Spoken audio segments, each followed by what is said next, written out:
নগাঁৱৰ মাজৰাতিত স্বচ্ছ ভাৰত মিছন কাৰ্যসূচীৰ আয়োজন। নগাঁৱৰ মাজৰাতিত স্বচ্ছতাই সেৱা লগত সংগতি ৰাখি স্বচ্ছতা হি সেৱা নামৰ কাৰ্যসূচীৰ আয়োজন কৰা হয়।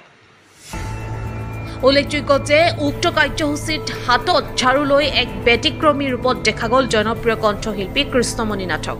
লগতে উক্ত কাৰ্যসূচীত উপস্থিত থাকে নগাঁও জনস্বাস্থ্য কাৰিকৰী বিভাগৰ কাৰ্যবাহী অভিযন্তা গগন তালুকদাৰ, সহকাৰী কাৰ্যবাহী অভিযন্তা ৰূপজ্যোতি বৰদলৈ লগতে স্থানীয় বহু লোক।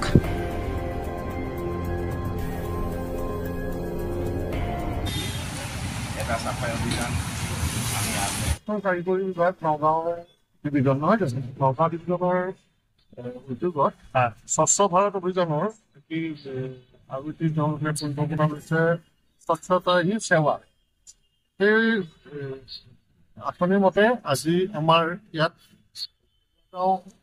মাজুৱাতি ভৈৰৱগাঁও গাঁৱৰ চাৰিআলি, মাজুৱাতি চাৰিআলি বুলি কয়। সেই চাৰিআলিটোত আমাৰ 4টা ৰাস্তা তেওঁলোকে হাতত লৈছে। ইয়াৰ গোটেই অঞ্চলৰ এতিয়া বজাৰ এখনো আছে, তাত চাফ চিকুণ ইতিমধ্যে চলি আছে, কৰি আছে।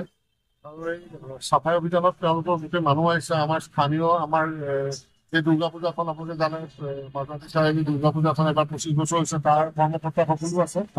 আমিও সকলোৱে মিলি এতিয়া চাফাই অভিযানত অলপ কাম কাজ কৰি আছো।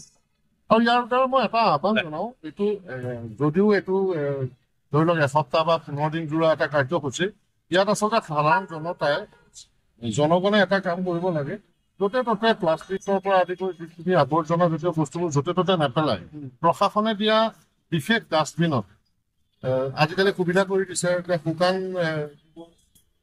জাবৰ জোঁথৰ আছে বা তিতা জাবৰ জোঁথৰ পেলাবৰ কাৰণে বেলেগ বেলেগ ধৰণৰ ডাষ্টবিন দিছে, নহয় জানো? আৰু এটা কথা আমি মন কৰিছো, আগতকে কিন্তু ভাল হৈছে। আগতকে মানুহবোৰ অলপ সজাগ হৈছে। এটা সময়ত আমাৰ কলংখন সম্পূৰ্ণ নলা হিচাপে ব্যৱহাৰ কৰিব লৈছিলে, ডাষ্টবিন হিচাপে ব্যৱহাৰ কৰিব লৈছিলে। তাত সকলোৱে নিজৰ ঘৰৰ জাবৰ জোঁথৰ আৱৰ্জনা চব কলঙতে পেলাই দিয়ে। কিন্তু অলপ দিনৰ পৰা এটা কথা লক্ষ্য কৰা গৈছে, আমাৰ চহৰীয়া অঞ্চলটোত অকণমান সজাগ হৈছে। আগতে যিমানখিনি আছিল তাতকে কিছু কমিছে। সেইকাৰণে ৰাইজক আহ্বান জনাওঁ যে কলংখনক সদায় নিকা কৰি ৰখক, কলংখন চাফা চিকুণ কৰি ৰখক, যাতে তাত আপোনাৰ পৰিচ্ছন্নতা হৈ থাকিলে তাত ধৰি লওক চৰাই চিৰিকটিৰ পৰা জীৱ জন্তুৱে পানী খায়, মানুহে গা ধুৱে, বিভিন্ন কথাত আমাৰ প্ৰয়োজন আছে প্ৰকৃতিক আমি সন্তুলন কৰি ৰখোৱাটো। সেইকাৰণে ৰাইজক আহ্বান জনাওঁ যে এই স্বচ্ছ অভিযানৰ জৰিয়তে তেওঁলোকৰ নিজৰ বাৰীখন, নিজৰ ঘৰখন, নিজৰ পদূলিটো আৰু অঞ্চলটোক প্ৰত্যেকে চাফা কৰি যাতে ৰাখে। থেংক ইউ, ধন্যবাদ।